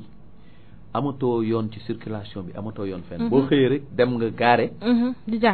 di jàpp boo amee 300 personnes tu as 300 000 nga dem verser ko ci sa caisse mais en réalité loolu lan lay wàññi ci feebar bi voilà la question que je me pose. Tout à fait. Le fait que ngay jàpp nit di def ay contravention bu ëllëgee mu defaat la même chose parce que kay jóge Touba du takk masque bi te kenn jàpp ko ki nekk Mbacké bu takkul masque bi ñu jàpp ko muy fay ay contravention au jour le jour lan lay wàññi ci feebar bi man loolu lay posé wu c'est presque une aberration te ñoom buñ ko continuer nii man je sais que ils foncent droit vers des problèmes bien sûr parce que population bi rafetlu wuñ présentement seen taxawaay moi je pense que ñoom li ñuy def même bu fekkee lu baax la ngay dissuader ni ça ne doit pas être une répression systématique mais ça doit être une dissuasion boo xam ne yow nit ki tey mën nga ñëw parce que ñoom fu ñu nekk sax ñiy jaay masque yi dañ leen di topp boo gisee koo xam ne mi ngi dox seul y a pas de problème kooku buy dox seul mais amul droit mu takk masque parce que il ne mettrul en danger kenn mettrul boppam en danger ça c'est un mais dem di kar ay charretier ay jigéen yu dem ay marché nga jël leen ay élèves yu jógee ay lycée ay CM nga di leen jàpp di fayloo seen parents yi def ko vraiment benn gënuñu loi bi waaw mais en fait waaw d'accord dégg waaw ñi ngi ci dama ne même y a l'esprit et la lettre c'est-à-dire que boo koy def te boobaak léegi amoo ci njëriñ sur le plan sanitaire loolu laa bëgg a wax lan la andi sur le plan sanitaire nañu gën a dañoo war a gën a def dissuasion boo xam ne day am njëriñ sur le plan sanitaire tey bu fekkente ne nii ñoom ils devaient mettre en place un dispositif vraiment informatique boo xam ne dana leen permettre tey yow bu ñu la jàppee une première fois ñu verbaliser la tout court verbalisation simple ne la bu ñu la jàppati ci lii ils prennent ton nom jël say filiation nga dem bu ñu la wàccee commissariat ñu jël sa nom sa filiation nga dem duñ la fayloo dara bàyyi la nga dem beneen yoon nag boo ñëwee ñu tapé sa tour gis na yow mii kat jàppoon nañ la ñu xool seen machine gis ko ci ñu fayloo la une contravention kooku mën nañ ci mais bu fekkente ne yow contravention bi c'est systématique nga xam ne nit ñi finalement kenn xamatul où mettre les pieds ça pose problème tey man maa ngi leen romb ci sànq ni ñu carré non même bu dul jàpp bi sax man je pense que suñu policiers yi tey ji bu ñu wàccoon marché Mbacké par exemple la ñu joxe parce que ñoom ñoo gën a taral mbir yi bu ñu dajeek ñi nga xam ne ñoo fay liggéeyee ni leen da ngeen takk seen masque yi wax leen que ci benn ton ferme rek nit ñi ragal nañ leen ragal boo xamante ni war la jox nañ leen cër boo xam ne dinañ ko takk mais liñ ciy boole di jàpp ak abusé bi ñu ciy boole jàpp kuy dem marché jël sa dépense na ngay dem léegi ci borom jakarta yi ñu ne la nañ ma jàpp yóbbu mais du ma joxe 3000 parce que sama journée la donc kooku nga ñëwoon taxaw sensibiliser ko ni ko takk leen seen masque yi taxaw ton ferme benn 1 heure de temps ñëpp takk masque koo dajeel ni ko takkal day dem nit ñi dañuy am culture takk masque sénégalais moo bëgg ku ko yërëm sénégalais moo bëgg ku ko wax defal lii baaxul mais duñ la wax yow xanaa yëgoo pandémie bi takk leen seen masque yi xanaa yërëmoo leen ñun dañu sonn donc nit ñi dañuy takk seen masque balaa ngay jóge fii boo amul nga dem jënd demal jënd nga dem jënd nga dem man ànd naa ak ay nit Dakar ma ñëw benn gendarme kii man ne ma sa waa ji bu doo bouger kii nekk ci ginnaaw oto bi takkul masque ñu jënd foofu masque nga takk nga dem parti point c'est aussi simple que ça mais man dama jàpp ni problème bi sax policiers yi benn perte lañ si mais est-ce que nekkul ni aussi tamit communauté bi moom laa doon wax war a dugal seen loxo parce que tamit bu ñuy dem màggal tu as raison ñëpp jóg boole suñu doole ñu xeex ko mu jóge fii en attendant dellu si waat na comme que dëkk bi dëkku pas-pas la ku nekk am nga foo affilié wu koo gëm koo yaakaar fi ñu toll nii mbir mi buñ ko bàyyee ba si kanam tuuti dina ëppi loxo bala ñuy àggi foofu nag est-ce que kilifa yi war a wax ñoom duñ jël mbir mi à bras le corps parce que ñu ngi jëm si ay màggal de communiqué yaa ngi daw de te les communiqués là favorisent bien sûr la pandémie parce que ñu dañ naan dégg naa sa wajal kon màggal day am léegi état est-ce que moom am na doole ak martaba ñëw fekk kuy màggal mu la doo fi nekk non loolu moom xalaat ko loolu coowal maanaam pandémie bi dafa bëgg indi na yeneen coow sax yoo xamante ni dootu réalisé ba xoolee ba si Noël lii la communauté chrétienne am ñu doon wax di méngal seen bopp ak yeneen diine yi ñiy def nañ doon war a def maanaam est-ce que jotul ay fracture la andi quoi ñu toogaat waxtaanaat suñu biir damay def pour man dafay jot sax kilifa bi war a wax def benn déclaration ñu remettre les pendules à l'heure ñu xam ne lii moo koy faj boo defee lii di nga ko am loolu dong la mais nan la ñuy mën a dem màggal kenn takkul masque feebar bi amaat les ñu vulnérables yi mu sonal leen ñu ñàkk ay bakkan te benn bakkan bu ñu ñàkk nañ jàpp ni benn Sénégalais moo dem jarul ñu koy xeeb lu mu sori kon man damaa ci avenir maanaam diggante Touba ak Mbacké si ni ñuy gérer pandémie bi autorité yi dañ dem bu jigi mbir mi dafa leen dépassé boo toogee si rajo nga wax ñu ne diw danga koy fay xoolal ñee la àndal yooyu la ñuy wax tey au fond boo nekkee si marché bëggoo feebar mais xaalis warul la jaral yow nga sacrifier sa bopp sacrifier ñi nga àndal kon nag pour man li fi des daal mooy ku nekk na nga doon sa kilifay bopp ñu conscientiser ñëpp ñu xool li nga xamante ni moo war a mën a nekk parce que si ay màggal la ñu jëm benn ñaar ba ñett ba ñeent ñu takk masque yi su ko defee feebar bi jóge fi dëgg daal mooy dëgg amoon na fi dëgg la am na solo mais waaw gis nga pour terminer ci loolu man li ma daan wax rek mooy mbir yi toll na foo xam ne man jàpp naa ne man personnellement feebar bi jógee ko fi parce que li ñuy dundee la ñun ak li ñu gëm parce que feebar pour nga combattre ko il faut nga gëm ko d'abord te ñi ko gëmul dañoo bëri donc kon pour mucc ci benn solution rek moom mooy nga nekk sa docteur bopp mooy yow personnellement benn nit ku nekk nga jàpp ne yow yaay sa docteur bopp man maa bëgg a mucc ci feebar bi nii laa war a comporter woo mais mënatuñoo comporter wu comme d'une manière de réfléchir à base communautaire maanaam jo miin lii la war a def wala diw lii la war a def wala diw la war a parce que fii tey jii nii comme li nga wax màggal yooyu ku ñu fi tere sa xalaatul sax di fi tere nit màggalam tere màggal moom mënatul nekk li tax mënatul nekk organiser nañ màggal bi gën a mag ci Afrique de l'Ouest ñu réussir ko kon ku ñu fi tere sa màggal nga bàyyi ko da ngaa ñàkk fulla loolu loolu laay wax man ku am sa màggal demal nga organiser ko mais boo koy organiser fexeel ba def ni ñi organiser màggalu Touba def mobiliser wu parce que le màggal de Touba tout le monde s'est mobilisé même presse beeg ñëpp dañu mobilisé wu parce que c'était un màggal boo xam ne il fallait mu am parce que am googu dafa am lu mu andiwaat sax sur le plan économique mais état bi da ci am xaalis bu bëri xanaa moom affaire bi état bi la gënoon a arrangé màggal bi ñu bëri dañu yaakaar ne autorités religieuses yi mais état bi la gën a arrangé xoolal 12 milliards yi ñu kepp ci autoroute à péage bi mais soyez en période màggal mais mais yow tamit xam nga yooyu yow gars yi bul jàpp ne ils font des calculs. Donc l'État avait intérêt à organiser ce magal. moo tax ils ont mis tous les moyens de sensibilisation nécessaires pour que magal bi am. ñoom ñoo ci ëppale kilifa diine yi. kilifa diine yi certes am nañ ci parce que am nay taalibe yi ñëw mais ñoom ñoo leen ci ëppale.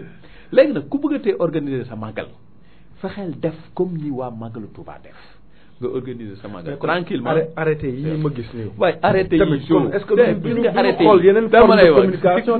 loolu sànq yaa waxoon l'esprit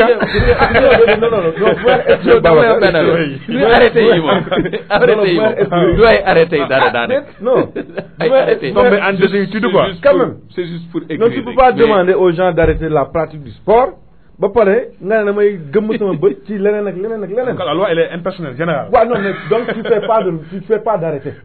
waaw tu demandes peut-être à ce que nit ñi. systématiquement. masque nekk lu ñuy takk. maintenant nga fexe nag aussi tamit boo nee nit ñi nañ takk masque aussi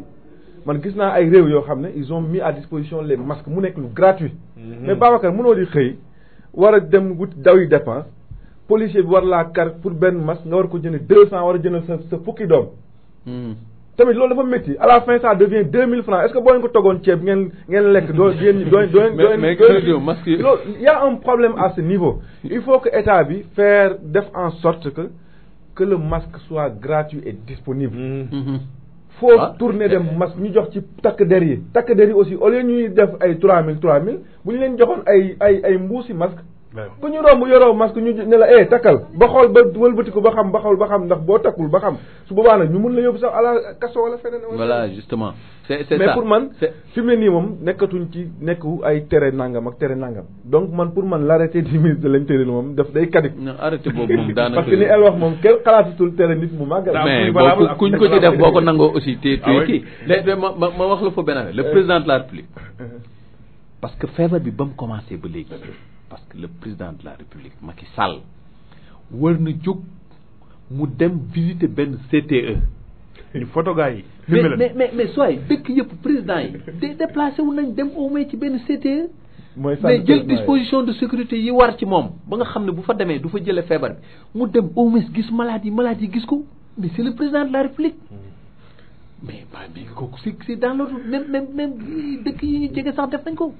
doy na waar xam je l'appelle à le faire. mu ngi lay dégg 88 le 628 48 86 au cas où ñu am mbokk yoo xam ne xam naa temps bi sax bareetul mais bu ñu amee quelques ñoo xam ne bëgg nañ partager ak ñun seen année 2020 également mën nañ ko def jaarale ko ci buum boobu 88 628 48 86 Madio bu fekkee am nga kenn ma fàttali ne yéen a ngi seen émission rétrospective 2020 di édition boo xam nañ koy amal ci seen émission Kéwoulo Plus ànd ci ak Babacar Samb Marema Diop ak El Hadj El Modou Gueye du suñu invité exceptionnel bu année 2020 moo wax ci politique wala dafa am kenn ku ñëw allo oui noo tudd foo ñu woowee wàññi sa rajo bi sëñ bi 88 628 48 86 bu fekkee mën na wàññi rajoom rek saa yu duggee 88 628 48 86 ku bëgg a partager ak ñun sa année 2020 par rapport ak li nga fi dégg ci waxtaan wi mun naa dugg ci buumu jokkoo boobu allo salaamaaleykum allo wàññi sa rajo bi sëñ bi allo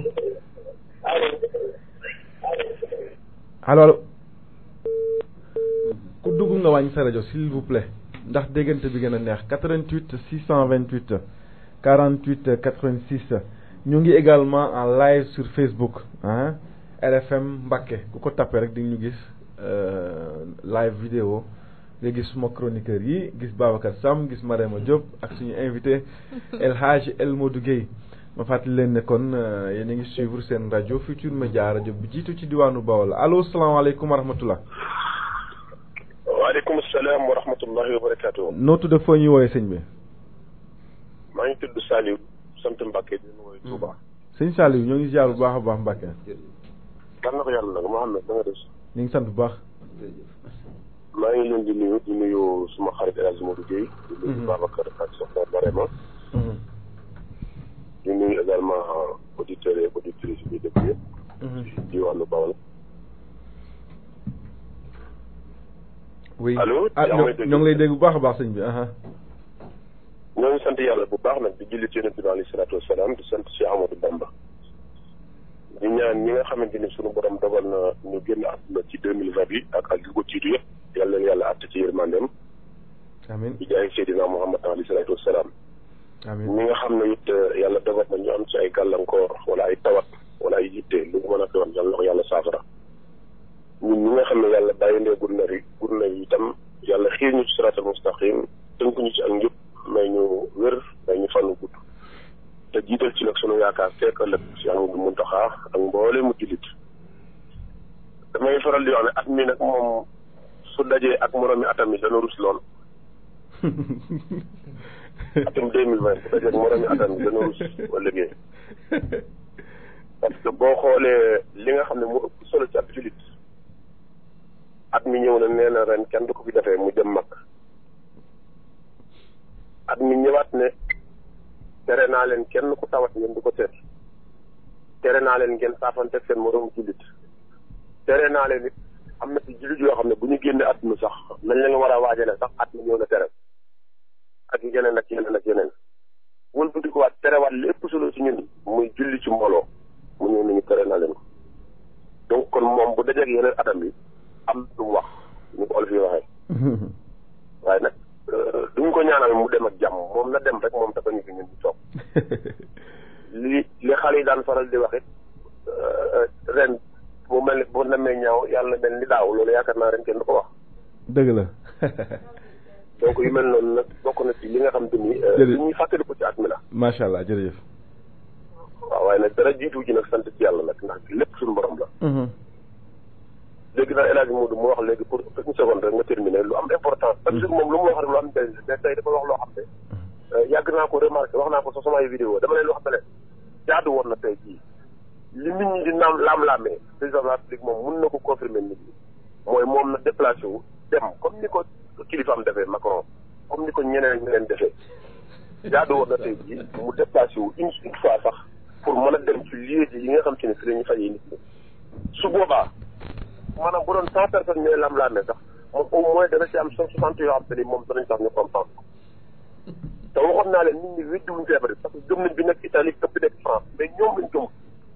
mais nit ñi weddiwuñ mbir mi de mais ñoom ñi ñu jiif lañ gëm donc loolu la laaj doon wax brièvement maa ngi leen di nuyu bu baax. jërëjëf di ñaan yàlla ñu fekk 2021 ak jàmm. amiin amiin di ko jeexalaat incha allah. amiin incha allah jërëjëf Serigne Saliou Mbacké ñu koy gërëm bu baax a baax. di rafetlu intervention am na solo macha allah xam naa ne moom 2020 moom doy na waar 88 628 48 86 képp ku bëgg a partager ñun atum 2020 également mun nañu woo ñu ànd kook moom 88 628 48 86 allo salaamaaleykum allo allo allo sëñ bi noo tudd fooy woote rajo bi nañ koy wàññi saa yu ñu bëggee déggante mu gën a leer 88 628 48 86 ñu jël kenn en attendant peut-être ñu dugg ci actualité politique yi 2020 n'a pas été très riche El Hadj 2020 est-ce que 2020 richoon na trop ci wàllum politique ci diwaan bi. non non weesoo xëy na peut-être yenn jafe-jafe diggante Cissé Lo ak président de la République est-ce que 2020 a été très riche. non 2020 n'a pas été très riche parce que xam nga fii dëkku politique la quoi qu'on dise mais su élection amul li ci ëpp nit ñi dañuy teerewu du kenn ku ne da ngay nekk ci sa coin loolu mooy problème bi fii sur le plan politique à part le problème de Cissé. bëriwul waaw bëriwul. ak yenn on attend toujours un ministre aussi 2020 am na remaniement te doomu Mbàkke doomu Tuubaa bokku ci. waaw foofu man damay wax ne que toujours mu wax ko gars yi sax parfois ñu critiquer ma ci mais dama wax ne pour ñu am un ministre parce que même dans la grande guerre patriotique comme on dit muy la grande guerre mondiale ñi di def histoire géo ñi gagné ñoom la ñuy njëkk a neexal comme ñun dañoo perte neexal ñu du gaaw neexal ñu quand même du gaaw parce que région bi ñetti département la ñaari département yi gañ nañ département Diourbel moo ci jiitu woon ci liñ gagné ñu war a jox benn ministre région bi donc naturellement Diourbel moo koy jël. ça va à Diourbel. waaw ça va à Diourbel loolu moom moo ñu dal mais li am solo mooy ñoom nañu continuer seen liggéey di ko def parce que fii aussi quoi qu'on dise dafa am benn division bu métti boo xam ne dafa am entre les waaw bu leer boo xam ne dafa am entre les leaders politiques kenn ku nekk presque tu prêches pour ta chapelle ñu jëm nag ay élections locales yoo xam ne kenn xamul kañ la man li may déplorer surtout sur le plan politique jo mooy le fait que ñu toog pendant presque 7 ans mënuñu xam ban date la ñuy def élection locale très sincèrement loolu moom benn manquement la boo xam ne le président de la République war na ci taxaw bon c'est vrai que ñoom ñooy teg seen stratégie politique di dérouler pour bu ñu demee waaye dialogue politique daanaka amul yi fi am nii yii am nii lii du woon dialogue politique c'est-à-dire gars yi ñoo doon waxtaan seen biir xool après ñoom nan la ñuy gérer seeni affaire mais c'est pas un dialogue politique boo xam ne c'est constructif pour la nation parce que fi mu toll nii ay nit ay deal la woon yu am yoo xam ay nit dugg ci gouvernement bi di mëq ci mburaake mi comme on dit pour se taire te mëq ci mburaake mi bii ñuy def nii boo début bi sax je m'étais dit bon ma ne bon l'entrée de Idrissa Seck ça peut apporter quelque chose parce que nag mais bi ma réfléchiraatee gisaat situation yi ci temps yi ni mu déroulé woon nii ak ni ñuy fale ay nit ñu fal la ngay fal ay nit di fal ay conseil spécial di fal à tout bout de champ laa ne kii moom mi ngi def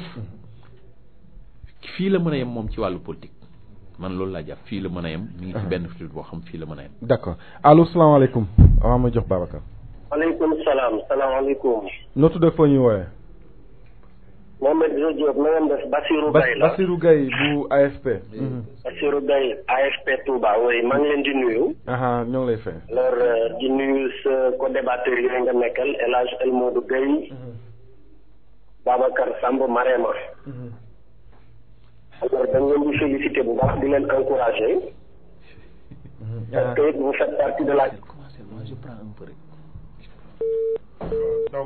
oh là là Bassirou Gaye ñoo ngi koy jégalu bu baax ça doit certainement c'est le réseau 88 628 48 86 Babacar. waaw am naa gisin situation politique bi mais dama koy tàmbalee fii si département bi am naan sax dara am na nomination yi gars yi ñoo focalisé wu si ministre rek mais dama jàpp ni président Macky Sall ñi ko liggéeyal ak ñi mu jàpp ni xëy na seen taxawaay rafet na si moom daf leen récompenser bu ñu fàtte ni kan la par exemple Cheikh Abdou Bali sonn na ci moom xëy na dem na ay élection ñàkk na ak li ko dal yëpp mu ñàkk ay parents yu ni mel mu jox ko ministre conseiller benn waaw beneen bi ñu gis sëñ Modou Mbacké Bara Dolly bi nga xamante ni moom la doon dóor ci kaw Moustapha Cissé Lo à chaque fois bu problème amee moom mooy jóg affronter Moustapha Cissé Lo fal nañ ko représentant fait si au niveau du Haut Conseil des collectivités territoriales beneen Mor Gaye authentique la fii gi xam ne président gis nañ activité am fal na ko Abdoulahad Faye c'est un jeune chaque fois mi ngi def ay publication am bon di participer xëy na à sa manière si communication. Babacar ma jël kii allo salaamaaleykum allo dem na 88 628 48 86 communication président fal na ko dama jàpp ne président ñi mu jàpp nii ñoo ngi koy jàppale amal nañ ko njëriñ ku si nekk jox na la dara léegi nag mbir mi pour man du affaire ministre parce que du élégance Dame Diop ñu bari dañ xamul parcours am bi mu nekkee si ministère si Sakho da nga ko mettre au frigo ndax proximité am ak président Macky Sall yàgg na mu si biir lu nekk ñu jox ko dem dikk coow am mu bàyyi président fal keneen mu toog dem ONFP je pense que trois FPT nekk ministre commencé teg ay jalowam ñu koy fi jëlaat loolu xel xaatu ko authentique la allo salaamaaleykum waaleykum salaam Mohamed réseau bi la woon Bassirou waaw réseau bi la woon maa dellu si waat voilà di leen féliciter bu baax di leen encourager aussi jërëjëf waaw alors di wax ni nag man damay wax ci problème mu insécurité bi am ci Touba gis nga ab dëkk bu dee màgg il faut que nit ñi xam ni dëkk boobu day màgg mais buy màgg aussi te autorité yi nga xam ñoo war a jël seeni responsabilité par rapport à cette ville là nañu war a taxawee ñi dafay indi ay dysfonctionnement parce que tey jii Touba buñ demee ba naan la deuxième ville du Sénégal Touba ak li Serigne Touba liggéey jàpp naa ni fii la sécurité waroon na ëppee te ci yeneen dëkk yi sax mais nag bu fekkee ab dëkk ma sàmba day juddoo ngin ngi neew ñëw ci benn village dem ci benn quartier jënd fa kër kenn xamu ko mu tabax ko tëj ko mu nekk ay kër yoo xam ne inoccupé mais ku nekk mën na fa dëkk lu ne mën na fa xewee te su boobaa sax c'est l'image de la ville sainte de Touba tey ñi nga xamante ni seeni waajur dañ ci nekkoon àndoon ak sëriñ bi kenn ku ci nekk da nga am part de responsabilité ci insécurité boobu nga xam ne moo am ci dëkk bi alors ñëwal marché gare ba man tout à l'heure ci laa jaar bi may dem sport mais en plein jour nga gis ay nit toog di tux ci def di n'importe quoi ba man maa mujj wax ak ay menuisier ne woon foofu ñu leen kaay leen dem agir parce que fii dafa dend ak ay école arabe ay xale ci nekk mais xale yooyu mën nañ leen inspirer sax di leen entraîner ci loolu te gënul ma jàpp ni war nañ dem ba toll foo xam pour dem ba bëgg a jënd kër sax pourquoi pas ñu def enquête de moralité sur la personne parce que kuy jënd kër da ngay jóge ci ab dëkk kuy jënd kër da ngay dem ci village ci Touba boo gënee ñu laaj fan nga dëkk mais def foofu ay remonté fa pour am ay information pour xam kii bëgg a jënd kan la mais buñ bëggee bàyyi leen dëkk bi jàpp ni tey bi war nañu mu nekk un laisser-aller total loolu man ñun daal duñu ko rafetlu bëggoon nañ daal les autorités étatiques mais également aussi la communauté mouride ñun ñëpp ñu engagé wu pour fexe ba insécurité boobu jug fi mais j'interpelle aussi les jeunes ñi nga xam ñoo dëkk dans les quartiers. Il faut qu'il y ait des comités de veille jeunes yi nañ organiser wu en association buñ gisul loo xam ne lu leer la ci nit ci seenu quartier ñu taxaw dem wax ak autorité bi ñu déplacé wu dem xool lan la tey kilifa yi jiitu ko fii xam ni ñoom ñooñu war a won la voie. Marème elle a été agressée en plein conférence de presse bu ko fàttali ko xam na li may wax du ma tudd loolu nag su amee kon dafay gën a may nit ñi sax fit pour ñu xalaat ne lu mu def du mujj fenn nañu bàyyi ku jug ni Touba boo demee raw Touba boo demee doo raw parce que loo fi def tey bu ëllëgee sëriñ bi dinañ la yow bokk ci sama ñoñ da lay yëlbu pour nag pour Covid bi damaa jàpp ni benn sëñ Touba lañ fi am tey mu nekk ci suuf muy sëñ Muntaxa su demee ba yëkkati 200 millions joxe ko jàpp naa ni wane naw yoon ndax xaalis bi mu joxe xaalisu Serigne Touba la ndax ay addiya la mu jël ko jébbal ko état loolu rek communication la pour ñun murid yi nañu defaraat suñu toogaay nañu organiser wu wat te jàppale leen yéen jox leen ay moyens ngeen ànd ak population bi ci sensibiliser leen cette maladie là elle existe bel et bien mais di fertiliser sam xel lu ne nga xalaat ko amul dañuy jaay Sénégal dañuy defi mais liñ ci perte mënuñu koo jaay ba gagné ko ci. ok macha allah donc li ci des daal mooy organiser waat ñu ngi leen di féliciter. ñu leen encourager merci beaucoup et bonne fête nos meilleurs vœux de bonne et heureuse année. merci beaucoup merci Bassirou intervention yi am na solo. dama tàmbali si benn bokk yaakaar. di wane ni président li muy def xëy na xam na ko. Diourbel mooy capitale régionale quand même. ministère bu fekkente ni jóge na fa loolu dafa yanu maanaam te kan ko jox xëy na kooku tamit du n'importe qui quand même. yàgg na président. kon au niveau de Touba gis nañu ni am na ay quelques avancées mu doon ay nomination bu dee activité politique la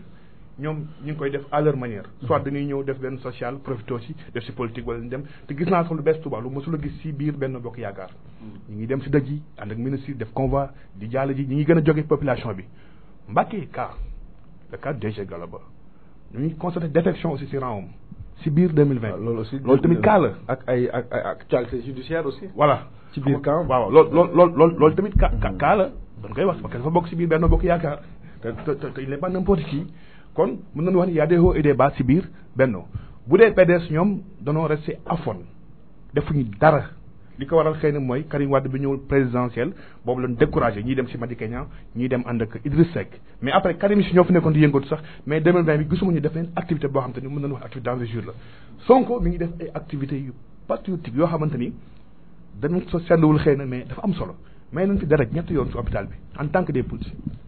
mais dernière opération de fukki poche rek la ñu am. may nañ si waaw mais def nañ ko rek dañ gën a dóor benn la sax mais am na ay tool fii wa au moins ñu ngi bay.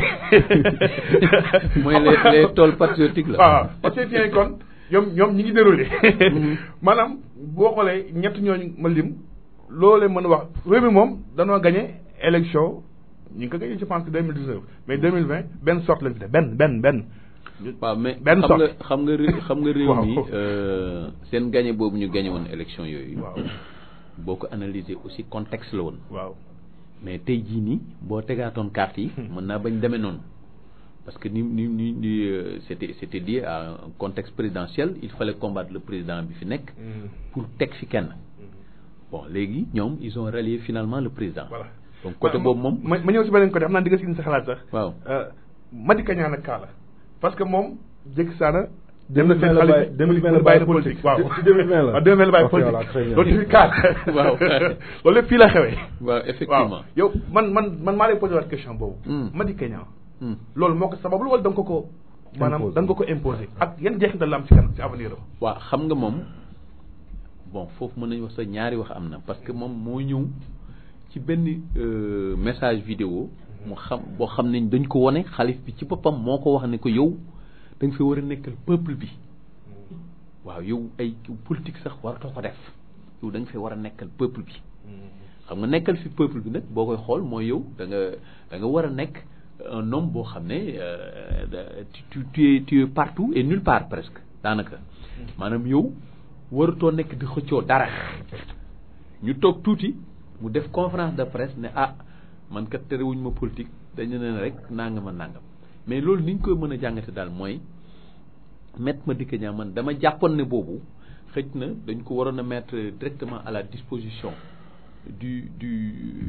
de Touba. pour am lu ñu ko war a jox man loolu laa jàngate woon à l'époque. kon weesoogul. waaw weesoogul moo tax ma jàpp ne ba léegi xëj na am na lu ñu koy waajal loo xam ne kilifa gi ko noonu yow peuple bi nga fi war a nekkal. bu ñu demee ba mu jot parce que dégg nañ aussi benn kii boo xam ne c'est une première dégg naa def naa ci yéen laa ko déggee xaw ma ci média yi ñu ne le maire nee na bëggatu la jiite mairie bi. waaw bëgg a bàyyi ci vote du budget. mais nag dafa ironisé nekkul lu mu kii de. nekkul lu mu gëm. nekkul lu officiel de dama gisee ñu doon wax di ree noonu. waaw mais nag moom personnellement man je lui ai dit. Madické ferait est-ce que Madické ferait un bon maire Madické aussi mënut a nekk maire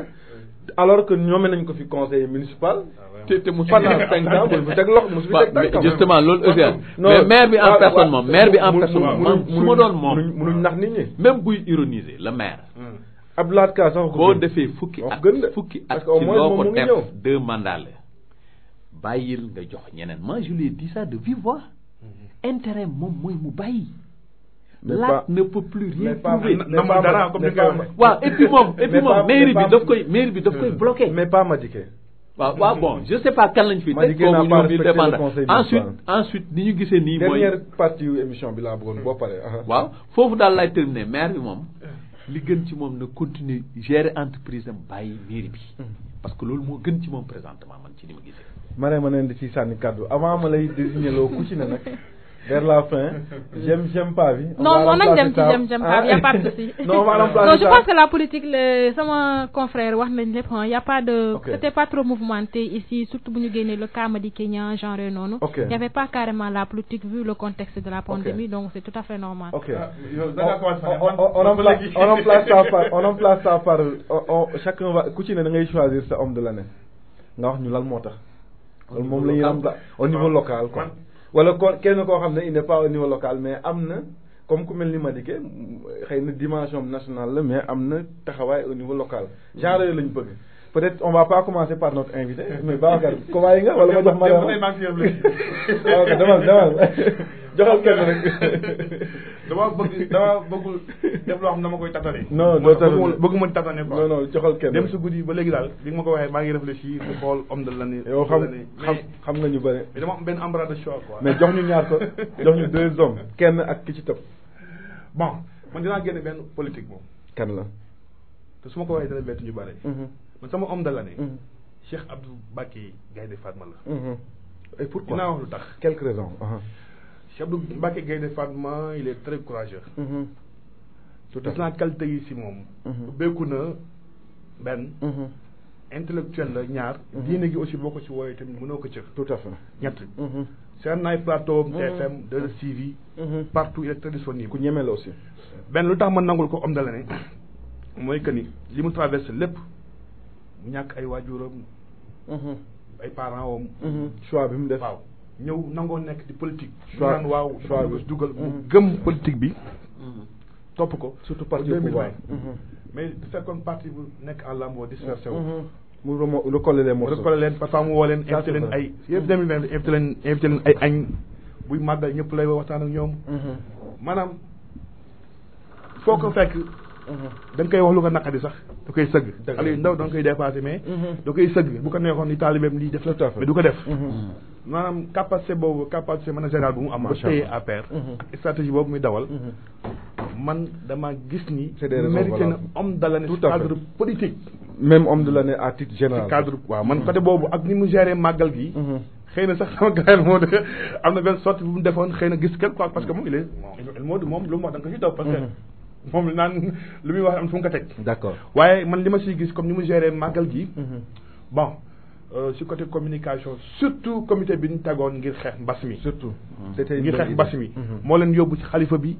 fexe ba professeur yooyu noonu ñëpp. ñu dajaloo. muy coordonné mbir mi. muy sagu yoonu murid aussi parce que ba nga xam ne mu yoonu murid am na ay professeurs ay docteurs yoo xam ne. vraiment toll nañu. benn page am bi c'est très suivi te lépp lu mu def lu positif la.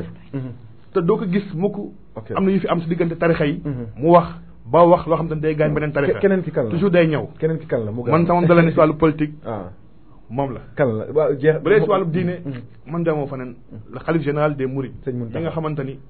moo fi def lu fi kenn def action bi leer na. waaw jarul sax lim. waaw man moom laa kii. waaw mais daanaka mën naa ko rejoindre parce que man. homme de l'année d'une manière générale. ok waaw wala. damaa bëggoon jox Marème suñu. acca Marème demal d'une manière générale. bu fekkee généralement la mën nañ ko jox le xalif. pour plusieurs raisons parce que. andi na stabilité. wane na pas-pas ci. li am nii muy sëñ Mountakha Bachir vraiment ñu koy ñaanal yàlla yàggal taxawaayam.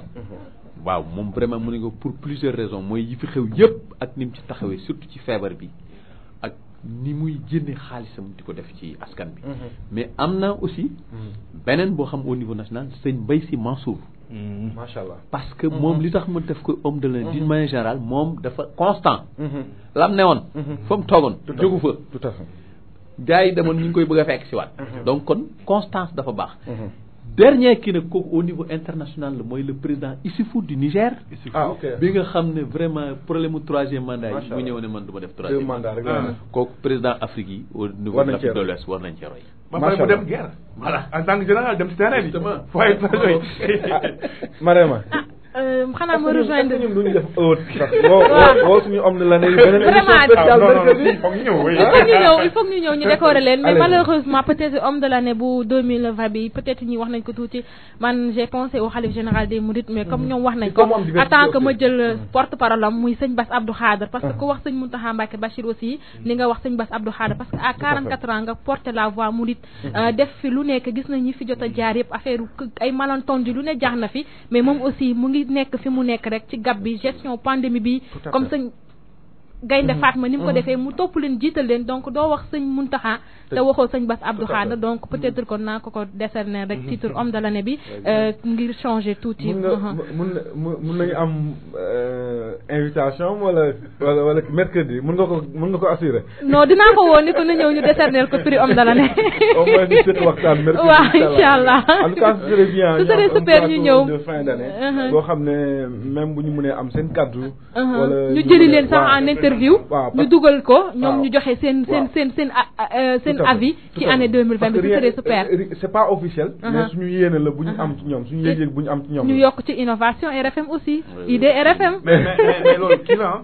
fii RFM ñu jël fi homme de l'année aussi comme ni ko El Modou waxee. sëñ Mbaye Sy Mansour. gëm naa ne boo ko woon téléphone dina participer important. loolu dinañ ci liggéey incha allah loolu mbir la de. dinañ ci liggéey incha allah exclusivement RFM. ma bëggoon jeexale man aussi. ci choix bu ma bëggoon def jagleel ko Touba ca kanam. comme étant peut-être une structure. en guillemets homme de l'année. titre la boo xam ne mais à travers Touba ca kanam ma bëggoon jël la personne morale muy Serigne Abibou. buñ ko joxee xëy na jox na ko Touba ca kanam gépp li tax ñu def ko comme ni ñu ko waxee dañu topp ci ndigalu sëñ bi man ku ma xam-xam ne man li ma gis laay wax lu ma sentirul du ma ko wax mais gis nañ seen liggéey yemb na lépp wala yembul lépp forcément dina am ay manquement chaque fois bu ñu amee occasion ñoo leen koy wax mais gis nañ ne ils se sont vraiment illustrés en 2020 ak at yu ko jiitu mais rawatina 2020 lu tax def nañ fi opération jaayante 1,5 milliard fajal suñu bopp suñuy jafe-jafe dee nañ ñuy laaj lu ñu mën di ko def fu ñu gis nañ ne de man de Shell bi dama ko doon cash chaque fois mais Shell bi léegi da nga fay jaar nañ xaar nag ba nawet lu muy joxe bu joxee leneen ñu wax ko mais fu mu ne nii macha allah 800 millions lañ dégagé pour université Cheikhoul Khadim opération naatal Touba ville verte ku jaar ci ñaari voies yi di nga gis ne Touba côté boobu changé na rafet na te naat na beneen kii bi nga xamee ne nag vraiment man damay dugg ay yenn quartier périphérique di ko fa gis mooy Touba lamp leer nañ loolu ku dugg Touba di nga ko gis état bi li mu fi def macha allah kenn du ko weddi mais ñoom lañ fi fekk ñuy def donc moo taxalu ma ne dinaa leen ci sargal jox leen le titre d'homme de l'année mais à travers la structure ñun ki ko jiite la ñu xam muy Serigne Abibou Mbacké la personne morale di gërëmaale également di sant tous les talibés yi participé ci Touba ci kanam ak feneen fu nga xam ne am na jaayante mais di gërëm également suñu xarit Mamadou Moustapha Mbaye bu Dakaractu loolu daal moo nekkoon suma homme de l'année man tamit di leen gërëm Babacar vraiment merci beaucoup di la sant El Hadj Modou Gueye waaw merci Diop maa ngi leen di remercier bu baax di leen encourager parce que lii kenn di def c'est l'une des émissions les plus suivies du département donc continuer leen format bu bees bi ngeen andi 2020 aussi parce que il faut toujours des innovations ngeen gën ko innover également pour gën a jëm ci kanam merci beaucoup jërëjëf également Marema jox dig daje samedi bii di ñëw di gërëm bu baax a baax sama grand El Modou Gueye moom dama koy remercier bu baax a baax ndeysaan di gërëm également Madiop Silla di gërëm bu baax a baax Cheikh Tall mi féete ci digital bi di gërëm ñëpp di leen jox rendez-vous incha allah beneen samedi ci atum 2021 yàlla may ñu feete ko ay at yu bare bu déwén naree ñaaw yàlla mel ni 2019 yéen jërë ngeen jëf ba samedi prochain incha allah. kii nag di leen wéy di ñaan ngeen di abonné ci suñu site bi di senevision.com te bu leen fàttee di bës cloche bi mooy tax mu leen di man di signaler bépp vidéo boo xam ne dugal nañ ko ci site bi ngir ngeen man di topp suñu